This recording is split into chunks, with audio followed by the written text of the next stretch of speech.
Bem-vindos ao programa Vida Empreendedora.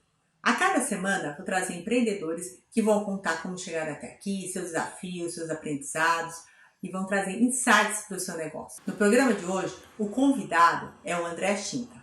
Ele é farmacêutico, pós-graduado em tricologia e terapia capilar. Ele é dono hoje do Chinta Hair e apresenta o programa Cabelo e Imagem no VRT Channel. Tive o prazer de conhecer o André em um dos encontros, quando ainda era presencial, do grupo Recomendo Business Network. Aquele mesmo grupo que o Alexandre Damiani é presidente e que esteve aqui em uma das entrevistas anteriores.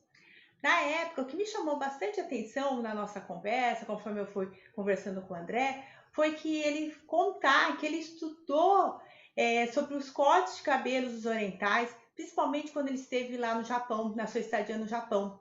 E também comentou como que ele aplicava o visagismo nos seus cortes. E daí eu fiquei muito interessada, a ponto que eu fui até conhecer sua técnica. E daí eu vi o quanto ele era empreendedor. Por isso eu estou trazendo ele hoje aqui para a gente. Bem-vindo, André. É um prazer recebê-lo aqui no programa Vida Empreendedora. Boa tarde, Reni. Muito obrigado. É um prazer muito grande estar aqui com vocês.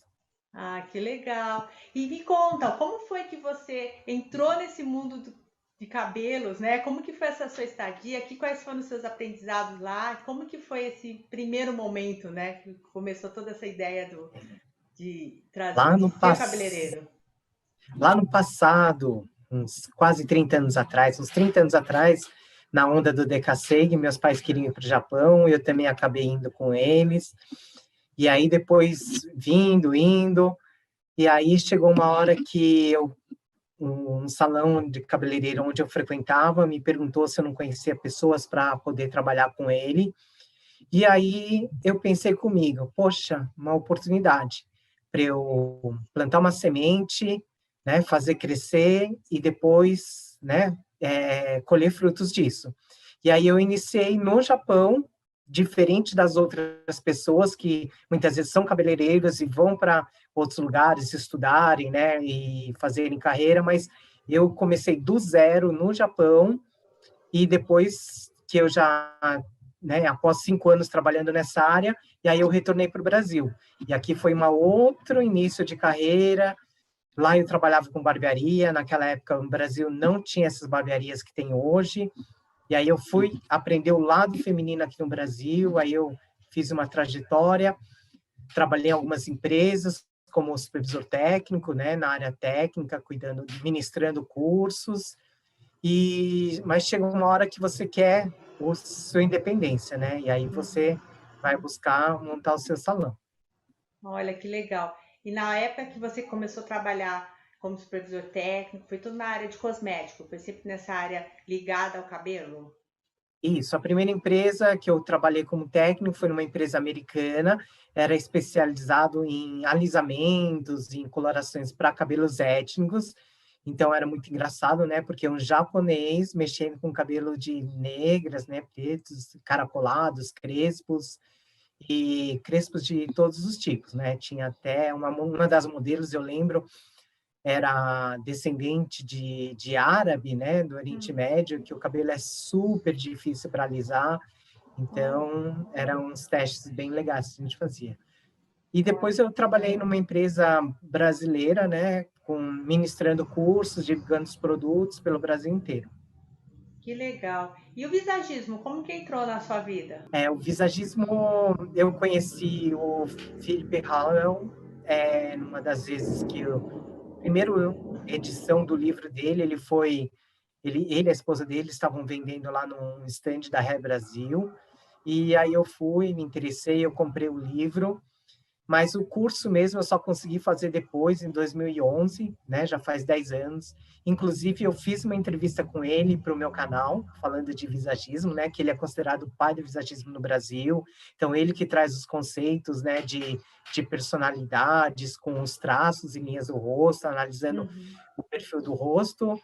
E com tudo isso, né, você vai adaptando ele à cor do cabelo, ao tipo de corte, o que vai se adaptar, não só, né, as pessoas normalmente no salão põem a capa e analisa só essa parte, mas você, Uhum. né, a pessoa não é só isso, né? Você tem que analisar ela como um todo, o dia a dia dela, como ela se porta, que tipo de ocupação que ela faz, se ela tem que passar uma fisionomia, né, uma impressão mais de séria numa reunião, ou ela quer, e orientar também quando ela quer ir para uma festa, né, como ela pode ajeitar, fazer uma escova no cabelo para, né, se tornar mais sensual, né, e em cada ocasião, né, ela pode estar se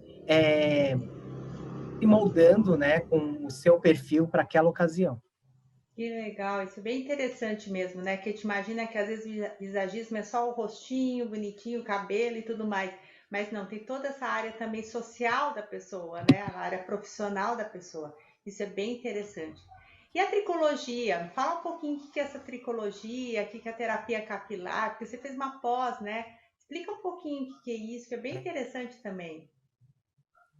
A maioria pensa que tricologia você vai fazer tricô, mas não, né? Tricô é fio, né?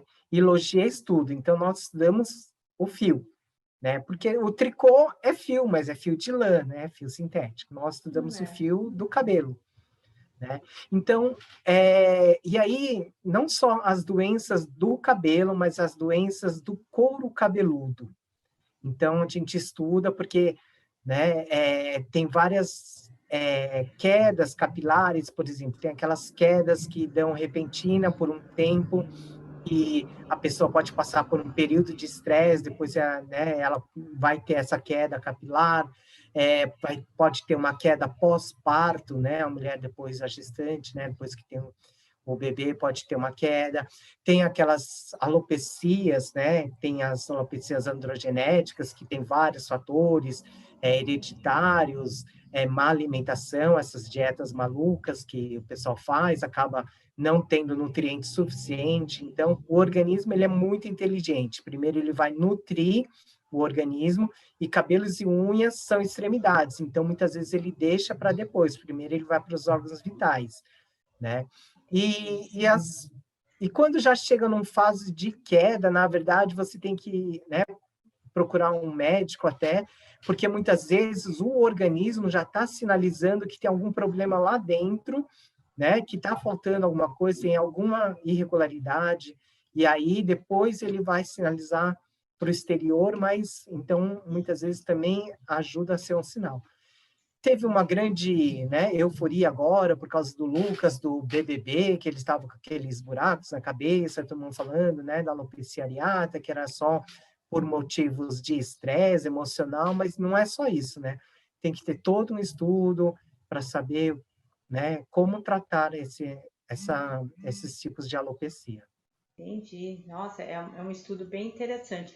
Inclusive, tem até, eu acho que uma especialização, se eu não me engano, da medicina que cuida disso, né, agora, né? Não é só É, simplesmente a parte, não é só a parte estética, né? Tem toda a parte também de estudo, tudo mais, né? Isso isso. é bem É, interessante. hoje tem muitos médicos dermatologistas que eles fazem pós, né, residência em tricologia, né? Especialização. Então eles são Isso, tricologistas. Então isso eu eles achei bem interessante. sabem dos problemas de pele e também agora estudam mais a fundo o cabelo, né, e o couro cabeludo para poder estar tratando, né? Uhum. Ah, bem interessante. E André, me conta um pouquinho, conta pra gente como que foi os seus aprendizados, quais foram os desafios quando você estava lá no Japão, estava aprendendo, quando você chegou no Brasil, você quis implantar, né, todo esse aprendizado, as técnicas, né, como que foi a reação, quais foram os principais desafios e aprendizados seus? Lá no Japão, eu aprendi, eu entrei no salão sem saber nada, como aprendiz, já tinha uma barreira que era o idioma, né? Eu Você não sabia falava, mas japonês na época? não sabia, mas assim, algumas são linguagens técnicas, Ah, né? Então, mas tudo bem, a gente estuda e aprende com o dia a dia. E aí, lá no Japão, é assim, eu comecei lavando toalhas, varrendo o chão, e aí você tem um tempo lavando o cabelo, mas antes de entrar no humano, lava cabelo de boneca, simula que você está olha. lavando a Hum. posição, e aí depois você começa a lavar o cabelo do dono do salão, né, de algum funcionário. Mas eu lembro que quando eu já estava atendendo o cliente, né, já tinha aumentado o dono do salão, né, que hoje já é falecido, mas ele sempre, uma vez por semana, mais ou menos, ele falava para lavar o cabelo dele. E Olha. sempre ele falava assim: ah, faltou esfregar a nuca, ah, faltou o contorno, as Uhum. têmporas. Aí falava assim: ah, tá muito forte, tá muito fraco, né? E muitas vezes ele falava também: tá sem ritmo, né? A lavagem. Então, Ah, tudo isso, porque a lavagem para o cliente sentir já uma sensação, né, de relaxamento, uma sensação, né, que ele vai se entregar assim, né? Vai se despreocupar da vida e tá ali, o momento dele no interessante. salão, né? E tinha muitos clientes que depois até dormiam quando eu lavava o cabelo, né? Então esse treinamento, você falava assim, nossa, hoje eu vou esfregar as nuca bem. Aí eu esfregava, ele falava assim, ah, hoje não lavou direito as têmporas. Ah. Aí outra vez eu caprichava nas têmporas, caprichava nas nucas, e ele falava assim: não, não tá um ritmo bom, tá balançando muito a cabeça. Então, Olha. mas assim, depois você vê, né, que o japonês ele tem um lema assim, né? Ah, enquanto eu tô pegando no pé, ele tem jeito. Aí quando ele já não, né, larga, ele não fala mais nada, e aí assim, não é que você não tem jeito, aí você vai ter que se virar. Então assim, hoje eu dou graças a Deus que, né, fui, né, pegaram bastante no meu pé Uhum. e eu posso, né, ter uma excelência de atendimento. É isso que eu ia te falar, né? O japonês ele é conhecido justamente por ter essa qualidade, excelência no atendimento em tudo, né? Então ele exige bastante, né, do Sim. profissional nesse sentido, né? E o que que você viu lá que eles fazem que aqui no Brasil não faz, que você achou muito diferente, além dessa parte da excelência da qualidade? Enquanto eu estava lá no salão, tinha um colega que ele estava fazendo curso de barbeiro. Então, ele trabalhava também, e tinha uma lá que era quase gerente, né? Ela também tinha feito. E eles faziam um curso à distância. Então, eles recebiam material, naquela época era 30 anos atrás, né, pelo correio, aí eles estudavam, eles faziam prova, eles enviavam para a escola, e aí, depois de um certo tempo, eles tinham um estágio presencial lá. Mas, Olha. enquanto isso, eles estavam trabalhando no salão, né, fazendo, aprendendo, e depois de tudo feito, passado nas provas, eles tinham um teste prático para ver se ele estava apto para fazer. Mas esse teste era meio que padronizado, era um corte de cabelo e fazia uma escova, tudo, né? Então eles tinham um padrão que eles tinham que seguir. Era meio quadradão assim o teste, mas era a base de tudo que ele tinha que, né, fazer ali, por mais que não, né, não fosse um corte moderno, tudo, mas era a base, saber se ele sabia a base, né? E diferente, isso levava no mínimo 2 anos para Uau. depois fazer a prova, e lá, depois que você tem o diploma, você tem que trabalhar no mínimo 3 anos em algum lugar para você poder abrir o seu próprio salão. Uau. Diferente do Brasil, que aqui É. você faz o curso, 6 meses você já tem um diploma. Se for um lugar mais ou menos, vai demorar um ano e pouco, mas é difícil. E, e você já pode trabalhar, né? E aqui a gente não tem, não é regulamentado o serviço, a profissão de cabeleireiro, Uhum. né? Então não tem nenhum curso técnico, nenhum curso, né? Hoje tem um curso superior, mas é de visagismo, com estética, mas não é o cabeleireiro, né? Então, o cabeleireiro, na verdade, como não tem um curso regulamentado, a pessoa não precisa ter o segundo grau para fazer. Então, isso aí fica bastante difícil, porque o cabelo, ser cabeleireiro, não é só cortar cabelo. Você está mexendo com uma tinta, você está mexendo com alisante, você está mexendo com uma progressiva, e tudo isso é química, né? Sim, e Então, a você, por pessoa ser pode ter uma. farmacêutico, você sabe muito bem essa importância, né? O quanto que isso reflete no organismo, né? Nas pessoas. Então é Aí bem depois, interessante você hoje, ter unido o lado prático do que você gosta, né, que é ser cabeleireiro, com a teoria. Isso é bem interessante isso. mesmo.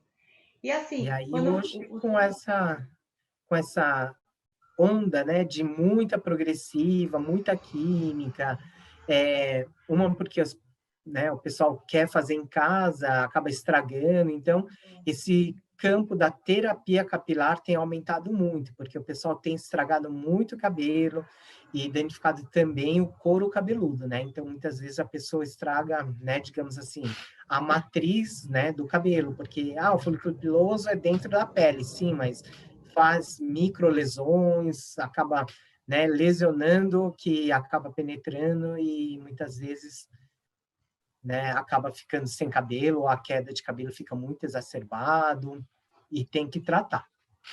exatamente, isso que é o perigo, né? E assim, o que você viu no período que você esteve no Japão, vendo um empreendedor tão perto, que era teu chefe, e outros até, que você pode Sim. destacar de diferença? Tudo bem, faz um tempo, mas qual que era a diferença que você viu entre os empreendedores no Japão e os empreendedores aqui no Brasil? Que você viu de diferente e chamou a atenção?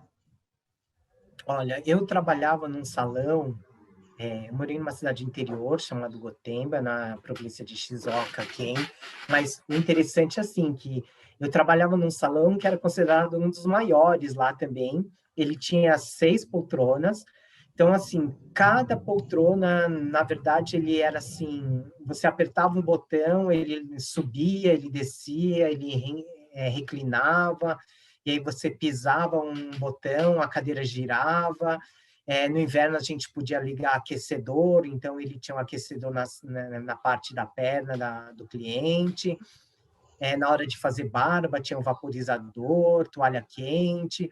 Então, assim, Nossa, além desses cuidados que tem no tratamento, né, aliado à tecnologia, né? Então, há 30 anos atrás, lá já existia assim, máquina de cortar cabelo sem fio, né? Que hoje tem aqui e muitas são importadas, mas é, além do material ser muito bom, a qualidade dos materiais, né? Então, as minhas tesouras, praticamente 100% são trazidas de lá.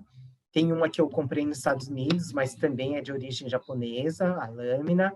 As que eu comprei aqui, as chinesas, iranianas, não serve, né? Na verdade, você corta um tempo e são meio que descartáveis, né? Acabou o corte, já era. Então, assim, a organização lá também, o pessoal marca horário, vai, se você chega sem horário marcado, então, um atendimento assim, né? Tinha um cliente que ele sempre chegava, ele já pedia chá, então a gente passava o chá na hora para ele, né? Tem um café. Então, esse atendimento é bem legal, né? Hoje, aqui no Brasil, quem trabalha um pouco nessa linha, né? Tipo, termina de lavar, faz uma massagem nas costas, né? No ombro, é o Sorro, né? Então, é um japonês que veio do Japão, então ele veio trazer o sistema de lá para cá. Então, quando eu vim do Japão também, conheci o Ijima-san, e aí acabei, né, vendo outros lugares para trabalhar, e o Sorro era bem o que eu, né, já tinha muitos aprendido lá, então eu tive um tempo bem rápido no Sorro, porque eu já conhecia mais ou menos o estilo, né, então para eu subir, terminar o curso foi bem mais assim, não foi fácil, mas foi mais rápido. que legal, é bem interessante mesmo. Apesar de ser há um bom tempo atrás que você esteve lá, você trouxe coisas que na época não eram comuns no Brasil, né? E isso é interessante. Uhum. Realmente, o Sorro no Brasil foi uma referência, né? Quem não gostava de ir lá e receber uma massagem enquanto ia cortar, lavava o cabelo, né? Era bem Foi, isso. Hoje já é mais comum você ver outros foi. salões já fazendo esse tipo de atendimento, aquele atendimento também que você falou, passar na hora um chá, alguma coisa, você já tem isso hoje. Mas se a gente Hoje. comparar naquela época, realmente, né, são todas inovações que não existiam ainda aqui. Então é bem interessante.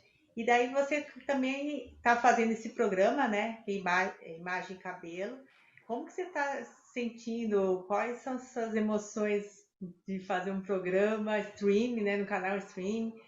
Como que você está sentindo fazer esse tipo de programa, André? E é bem legal assim, né? Então, que hoje já é um outro mundo, né? Um mundo da internet, e ter um programa, né? Assim como você, num canal de streaming, é de grande alcance, né? Se eu tivesse fazendo um programa numa TV aberta, por exemplo, só teria alcance basicamente no Brasil, mas no Brasil a gente sabe que tem lugares que não pegam todos os canais da TV aberta, né? A É, gente mora em São infelizmente. Paulo, né? Mas na TV streaming não tem esse problema, né? Porque ele está alcançando 176 países e o nosso nome, né, nossa técnica, as nossas informações estão chegando até onde a gente nem imagina que está chegando. Uhum. Então, isso é muito, muito bem-vindo, né, essa nova era da tecnologia para as nossas vidas hoje, né? Eu acho que é uma coisa muito fantástica. Que bom. E quando você pensa assim, 2021, tudo que aconteceu em 2020, quais são as expectativas que você tem para esse ano? O que, que você está vendo agora, por exemplo, quem mora em São Paulo, né? Além de estar na fase emergencial, ainda tem os feriados. O que, que você está vendo? Além do ser humano, ele vai ter que ter bastante resiliência, né? Ele vai ter que estar bastante centrado, porque para o cabeleireiro, por exemplo, né? Não falo salões grandes, mas mesmo assim, independente de quem seja, né? Se ele não trabalha, ele não tem a receita, né? Não são todos que têm Verdade. outra fonte de renda. Então, né? Aqueles que conseguiram fazer uma reserva, ok, aqueles que não conseguiram, né? Ou vai ter que passar, né, pelo auxílio emergencial, que o valor é irrisório, né, mas e aproveitar, né, nessa era da internet, tem muitos canais, muito pessoal fazendo cursos, demonstrações pela internet, e está antenado com o que vai vir, né, estudar, né, porque quem tem o pós-Covid, devido a muitas inflamações, né, a baixa imunidade, acaba tendo quedas, então é legal a pessoa ter conhecimento, né? Hoje a gente não conhece tudo, mas a gente sabe que quem Uhum. teve Covid tem queda pós-Covid, então tomar cuidado depois na hora de fazer uma química, né? Fazer algum tratamento, né? Ou depois também ajudar essa pessoa, né? A cuidar do seu cabelo pós-Covid também, quando você puder atender essas pessoas. Então, aproveitar esse tempo para estudar, né? O conhecimento sempre vai ser bem-vindo e, né? Porque o diferencial vai ser quem estiver estudando, quem estudou nessa época e aumentar o seu conhecimento, porque vai aparecer novos clientes com novas patologias e conhecimento é tudo, né? Em qualquer época da vida, né? Com certeza. Sempre que a gente pode, você consegue ampliar seu conhecimento, ainda na sua área de atuação, é a melhor receita que a gente pode passar. E no teu caso, é o que você falou, é, as, não são todos salões que podem, não é todo mundo que tem uma reserva, não são todos salões que podem ficar abertos, né? No momento nem todos. Então tem que estar muito bem preparado. Eu falo que a parte de preparação é muito fundamental. E uma coisa que eu achei muito interessante do André, quando eu fui lá conhecê-lo, é justamente esse detalhe, que você vai com horário marcado e é você que é atendido. Naquele momento, ele é exclusivo seu, ele não está fazendo o seu cabelo e deixando o outro na tintura, o outro... Não, você está lá e ele exclusivamente. Eu não sei se foi alguma técnica que você trouxe lá do Japão, é o seu jeito de excelência de atendimento, mas isso é essencial. E nesse momento ainda de restrição, distanciamento social, é tudo que todo mundo quer. Você quer estar num lugar seguro, realmente, que você pode estar lá e não vai ter contaminação, né? Pelo menos o mínimo possível. Lógico que totalmente é bem complicado, mas o mínimo possível, sim. Mas André, conta um pouco, se você pudesse deixar uma dica, um conselho para os empreendedores, qual que seria? Aprender a administração de salão, né? Tem a Reni aí, que ela pode estar ajudando os empreendedores. aprender a fazer a organização financeira, fazer uma excelência de atendimento, não só a sua técnica, mas assim como pessoa, ouvir o cliente, o que que ele precisa, qual a necessidade, qual a dor do cliente, o que que ele está insatisfeito e o que que você pode estar ajudando, né? Porque muitas vezes com um corte de cabelo você pode ajudar a cliente a dar um salto muito grande na vida dela, né? Então, você consegue destravar muitas coisas que, sei lá, se ela tinha algum complexo, então você consegue, né? E se você, através do visagismo também, você consegue analisar tudo isso, né? E muito mais coisas, na verdade, mas você consegue, né, auxiliar, orientar essa cliente, mas lembrando que a decisão é dela, mas você pode estar orientando e se ela adotar isso, pode ter certeza que vai ser uma boa escolha. Que legal. Inclusive, você está fazendo também hoje uma pós em psicologia, para Não auxiliar é, até essa eu estou parte fazendo a da. graduação, Uma não é a pós, graduação, não. desculpa, uma Isso. graduação em psicologia para auxiliar esse desejo do cliente, né? Que às vezes ele chega lá, fala que quer uma coisa, mas na verdade o fundo é outro. Então, acho que você vai conseguir fechar bem esse ciclo e fazer a pessoa realmente entender o porquê que ela quer aquilo e como ela vai se sentir melhor. Porque muitas vezes acontece mesmo, já escutei de vários profissionais do ramo justamente isso, que vai para um lugar, pede para fazer um novo corte, alguma coisa, mas a vontade da pessoa não era cortar naquele momento. Pelo contrário, era outra vontade, né?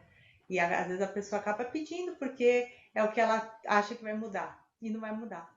Mas isso é muito interessante, eu acho que é bem válido a sua dica para a gente pensar. É bem válido para os empreendedores também se organizarem, ver como que estão, o que está acontecendo. E principalmente para quem é da tua área, que precisa mesmo se organizar, principalmente financeiramente. Que eu vejo hoje que são ótimos profissionais, têm ótimas habilidades, muitos fizeram muitos cursos interessantes, mas na hora de administrar o seu negócio, de fazer o seu negócio crescer, de fazer o seu negócio ser estruturado, né, embasado, fica um pouquinho a desejar e daí no momento de uma pandemia como agora, acaba sofrendo muita consequência. Realmente, você tem razão.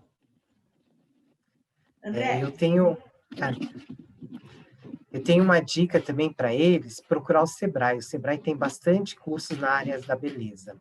E é gratuito, assim, principalmente agora, tem bastante cursos online, são todos gratuitos. Depois eles também têm um horário para fazer a consultoria.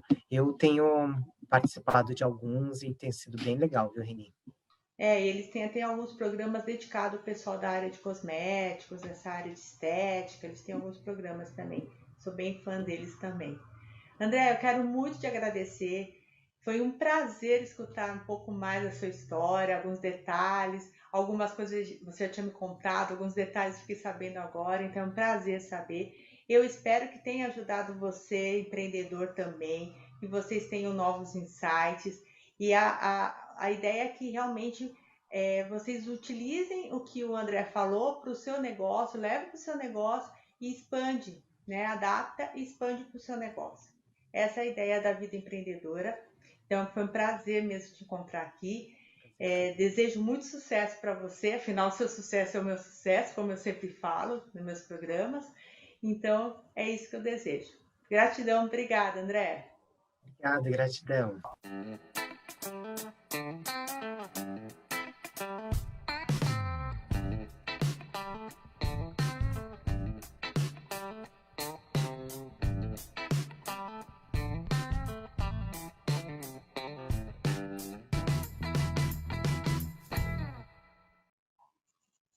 O André Shinta nos trouxe um pouco da história do tempo que ele passou lá no Japão, que são muito interessantes. Uma das histórias me chamou muita atenção foi referente ao chefe dele. Bem isso, né? Aquela exigência de qualidade em tudo. E daí me fez lembrar de um filme que chama O Sabor de uma Paixão. É um filme de 2008 que conta a história de uma americana que vai para Tóquio justamente para encontrar o namorado dela e ele termina o namoro com ela e deixa ela sozinha. Isso, ela acaba nesse período que ela tem que estar lá, né? Ela acaba entrando em um restaurante, gosta de um prato e ela decide se tornar aprendiz do dono do restaurante. Só que o dono do restaurante era bem desse estilo que o André falou do chefe, exigente, fez ela fazer uma série de desafios antes de realmente mostrar para ela como faria o prato. Sem contar que ela descobriu ao longo desse processo também que não era só necessário ter a técnica, aprender como se faz, era necessário também ter paixão pelo que faz. E no final ela até tem uma decisão bem complicada, né, entre paixão profissional e a paixão amorosa. Mas aí eu deixo para vocês assistirem e vocês saberem um pouquinho mais. O que eu quero trazer para vocês, na verdade, é um pouco disso. Quando um empreendedor descobre o porquê, o propósito que ele está lá, por que ele quer fazer alguma coisa, ele realmente se apaixona por isso, ele quer fazer aquilo acontecer. E ele se dedica a tal maneira que assim, nada é um obstáculo para ele. São desafios. Todo dia um empreendedor normalmente tem um desafio. Tem alguns dias que são desafios muito grandes, que faz ele pensar duas vezes se não é hora de desistir, se não está sendo turrão, teimoso, e outras vezes desanima mesmo. Quantas vezes eu converso com meus mentorados e eu vejo eles desanimados porque aconteceu isso, porque aconteceu aquilo. E daí a gente começa a pensar o que te pode trazer desse momento que você está desanimado para um aprendizado, para que não aconteça mais, ou o que você fez para você sentir daquele jeito. Às vezes é uma ação nossa, às vezes é uma decisão nossa. Ela se dispôs a fazer qualquer coisa. Foi limpar chão, lavar prato, para ela chegar onde ela queria. E assim também é o empreendedor. Ele se dispõe a fazer N coisas. Ele não é aquela pessoa que fica esperando os outros fazerem por ele. E não importa se é um intraempreendedor, se é um empreendedor empresário. Mesmo o dono de uma empresa, quando ele quer, ele arregaça as mangas e faz acontecer. E se ele não está fazendo tudo, ele pelo menos está orientando as pessoas que estão abaixo dele para fazer o melhor. Espero que você tenha gostado e a gente se vê no próximo programa. Até mais!